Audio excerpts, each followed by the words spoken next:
Opposition, Angela Rayner. Thank you, Mr. Speaker. Speaking of the last election, the Tory manifesto promised to end the abuse of the judicial review. How's it going? Well, I welcome the much shorter question from the Right Honourable Lady today. Well, let me just remind the Right Honourable Lady of a few facts about the COVID inquiry. We set up the COVID inquiry. We have provided it with more than 55,000 documents so far. We have given it all the financial resources it needs so that we can learn the lessons from the pandemic. But, Mr. Speaker, in Wales, they also had a pandemic. And what have the Labour-run Wales authorities done there? No independent inquiry in Wales. As ever, one rule for Labour and another for everyone else. Mr. Speaker, he acts like it pretends that it's complicated, but it's simple. They set up the inquiry to get to the truth, then blocked that inquiry from getting the information that it asked for, and now they're taking it to court.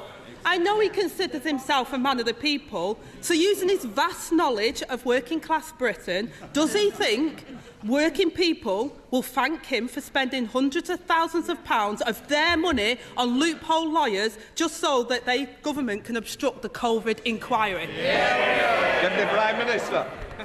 Well, we will provide the inquiry with each and every document related to COVID, including all internal discussions in any form as requested, while crucially protecting what is wholly and unambiguously irrelevant. Because essentially, the Right Honourable Lady is calling for years' worth of documents and messages between named individuals to be in scope. And that, Mr. Speaker, could cover anything from civil servants' medical conditions to intimate details about their families. But I really will say to the Right Honourable Lady, I find it extraordinary that she should lecture us on value for money for the taxpayer, when I understand she has now purchased 2 pairs of noise-cancelling headphones on expenses. Now, I will be fair to the Right Honourable Lady. If I had to attend shadow cabinet meetings, I think I'd want to tune them out too. Can I just say that Deputy Prime Minister was very good saying he was welcoming short questions. I'd also welcome shorter answers. Angela Rayner.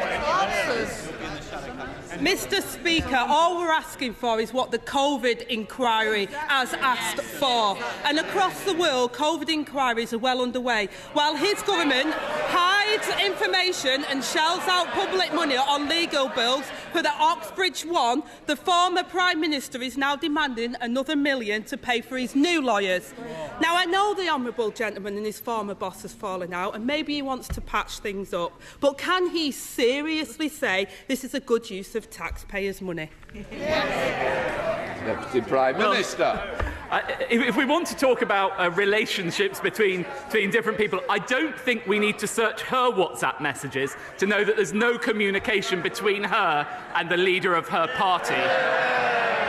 And I will happily stand up for our record on COVID, because when she and her party were carping from the sidelines, calling for longer lockdowns, I was working as Culture Secretary to keep our football clubs running, to protect our theatres and museums, and deliver the largest cultural recovery package in the Western world. That's the difference between her and me, Mr. Speaker. While she was collecting titles, I was getting on with the job. Mr. Speaker, I know for the last couple of years he's been trying to prep Prime Ministers for this, but these punchlines are dire. He really needs to go back to school himself. And speaking of school, thousands of children are missing from school. Absence has nearly doubled since before the pandemic. The Prime Minister says he's maxed out on his support for school pupils. But why did the government abandon its plans for a register of missing children? Deputy Prime Minister.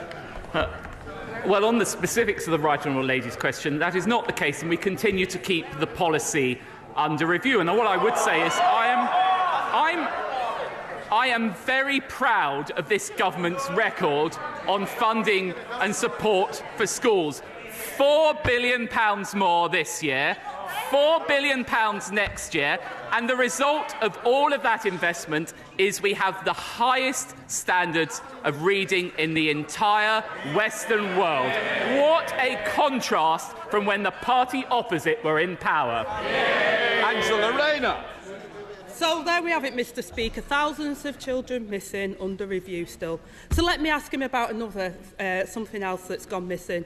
The Public Accounts Committee this week revealed that the government's fraud increased fourfold, with ministers overseeing the loss of £21 billion of taxpayers' money in the last 2 years. Can he tell us how much of our money they expect to recover? Deputy Prime Minister. Well, Mr. Speaker, we are working tirelessly to recover those funds and we have made huge progress already. But again, if the party opposite wants to talk about good use of taxpayers' money, what do we have from the party opposite? Plans for an unfunded £28 billion spending spree. And what would that do? Drive up borrowing, push up interest rates, adding £1,000 to everyone's mortgage. Mr. Speaker, I know they're out of touch, but even she must realise that Britain cannot afford Labour. Angela Rayner. Mr. Speaker, Britain can't afford any more of the Conservatives. And he seems to have lost count. The answer is a quarter. Only a quarter of the billions of pounds of taxpayers' money lost to fraud is expected to be clawed back. If this government can't get the public money back, they can't be trusted with anything else. It's become a pattern of behaviour from the Conservatives. An inquiry missing the evidence, schools missing their pupils, taxpayers missing their money, and ministers missing inaction. And all the while, working people pay the price for their mistakes. This week, the Public Accounts Committee also warned that this epic fraud and waste could happen all over again due to the ministers living in denial of the facts. If his government can't admit the truth, then how on earth can they learn the lessons? Deputy Prime Minister. Well, I would say to the Right Honourable Lady, we're actually putting more resources in throughout this year to tackle fraud and error, and we continue to make real progress with it. But again, it's quite extraordinary from the party opposite. While we are working to drive down inflation and energy bills, what's the Right Honourable Lady doing? Receiving £10,000 from Just Stop Oil backers. Oh yes! Adopting their policies, backing protesters, blocking new production, and forcing us to import more foreign oil and gas. Do you know what? For once, Mr. Speaker, I find myself in agreement with the GMB union. What did they say?